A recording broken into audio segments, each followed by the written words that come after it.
Now the Sargasso moon arrives, the fullest of moons. Yes.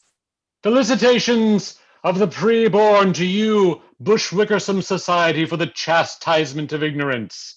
I am the amazing Sargasso, conduit of the preborn, dispenser of the sacred knowledge of the first cigarette of the cosmic day, the sourdough starter in the kitchen of the human heart, the last kombucha in the fridge of your soul's macrobiotic restaurant. I join you via an ancient prophecy and a legal settlement with family court to discuss A Hole in the Sky, the chronicle of an ergot-powered vision, no doubt, of an alternate reality. It is a book about an America that did not exist until Monique Vescia, the brilliant and spiritually challenging author, the weird guru who took us to a place that did not exist until she visited it, probably in some kind of terrifying machine powered by love and radium.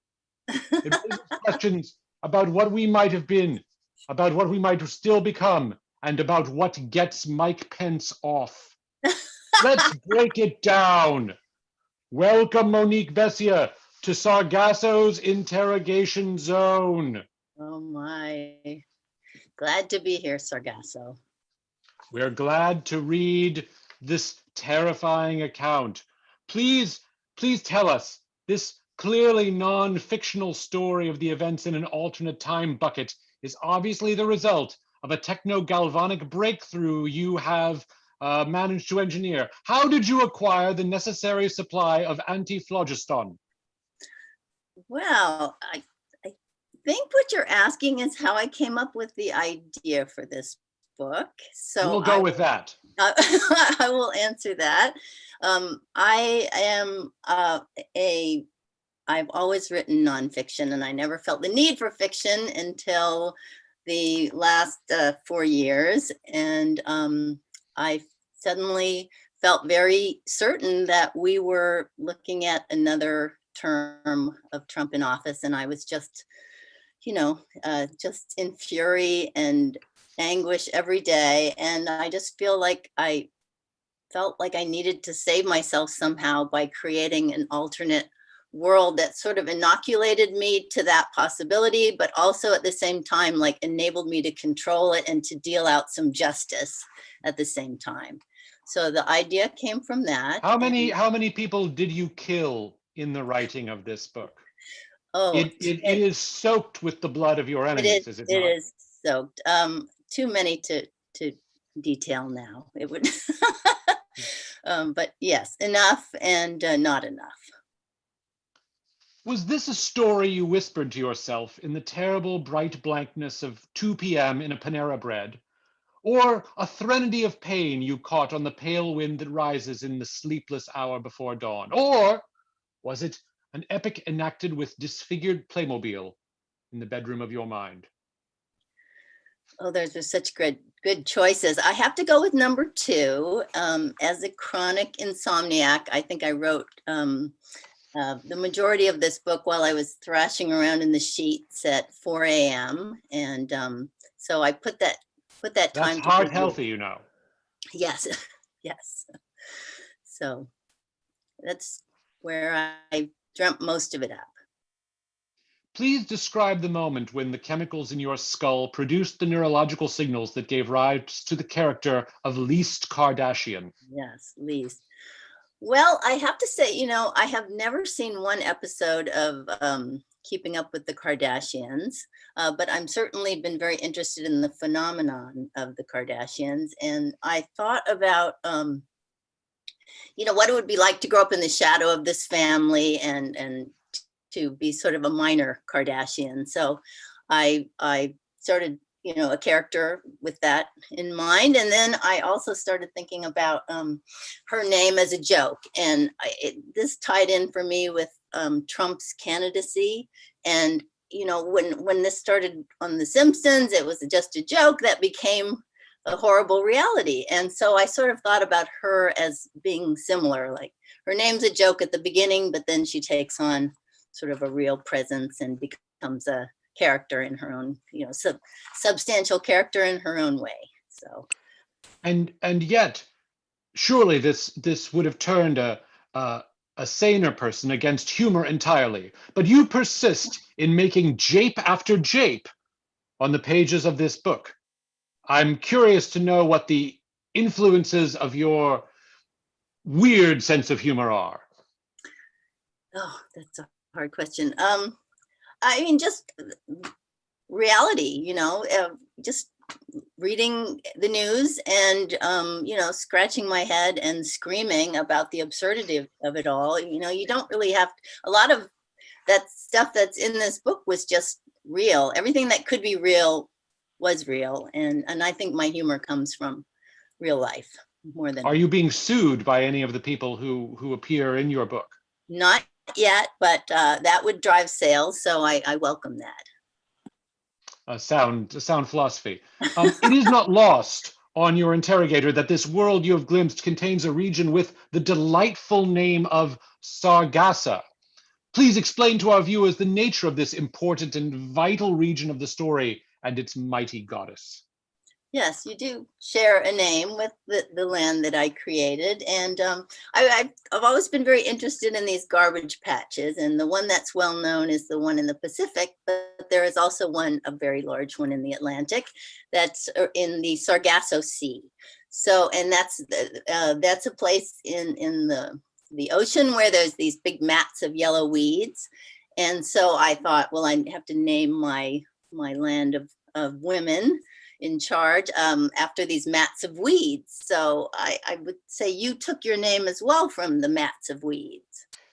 No, I'm engaged in an extremely complex piece of litigation to demand that the oceans of the world pay me for their improper use of my name, which comes from the old Frisian, and it means it means old Frisian. I'm literally an old Frisian. My mistake. It is. You are welcome to it, my dear friend, and I hope I can call you a friend after reading this novel, which was like reading the inside of your head so fully and deeply that I do feel that I know you and in a sense have become you. So I'll be over for breakfast, but let's also talk about the love story with which you engage our hearts, not merely the terrifying political dystopia with which you enrage our brains, our fevered brains, but this love story consumes one Michael Pence, a tribute of probity, a man I was not previously familiar with, but who I gather has held a kind of a position of respect in the hearts of many. He desperately admires, in a way that moves the soul, the strange, bewitching beauty of a young man known as Stephen Miller, and this must be then your gesture at the central tension between desire and duty that drives our most enduring tragedies. For how long have you shipped Messrs. Pence and Miller? And what of Miller? What a minx he is in this tale. What is he up to these days? What's going on? Oh, with Stephen Miller, he is up to no good. He is always up to no good. But in a kind of a sexy way, right? I mean, based on your portrayal, like kind of like a stoat or a weasel, that way. That way. All terrific, in a salad, fantastic. Yeah. So I mean, this whole relationship between them, part of the puzzle of this book was trying to find a way of eliciting a morsel of sympathy for really unlikable people.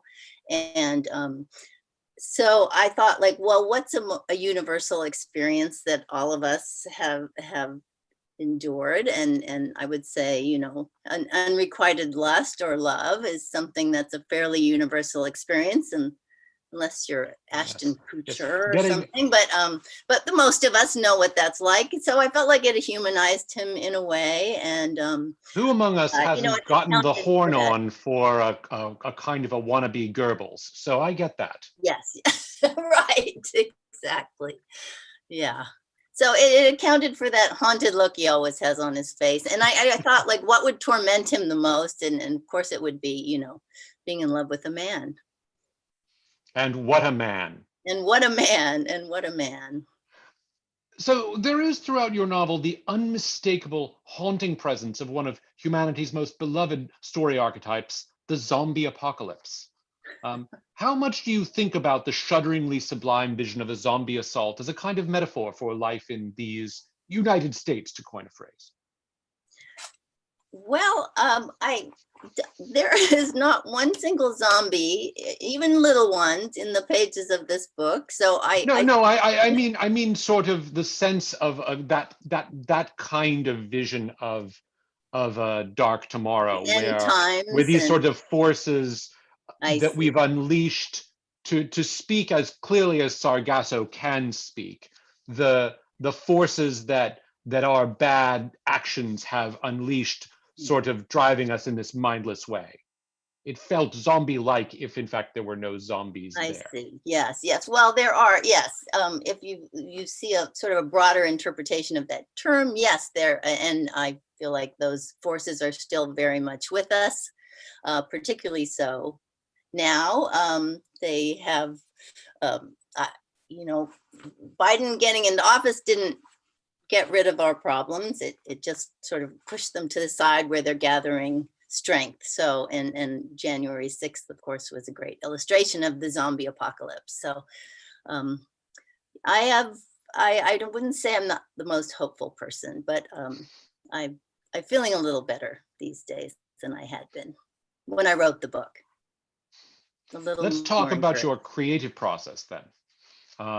The time of day, the chemical additives that you use, and what smells must you have near to excite the muse? Are you more of a grass and wildflowers type of writer, or is it more of a bucket of ammonia and a whiff of gunpowder? I would definitely say the ammonia and gunpowder with maybe just a tiny, soupçon of marshmallow peep sprinkled in there. That sounds like my kind of Saturday night. I have one final question for you, the question that every interviewer is obliged to ask, but it has never been more urgent than I think now. If this novel were a Muppet, what Muppet would it be? Hmm. Well, I think it would be a combination of baby Miss Piggy and Pepe the King Prawn. One of the more obscure minor Muppets, but important in my mind.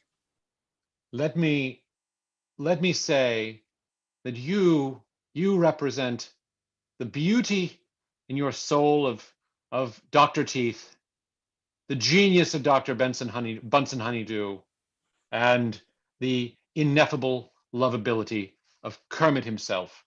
This novel is sparkling with the sort of wit that Sargasso is loath to praise, but must, and just jam-packed with fucking weirdness.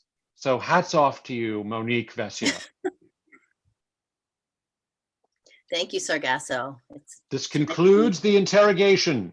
End transmission.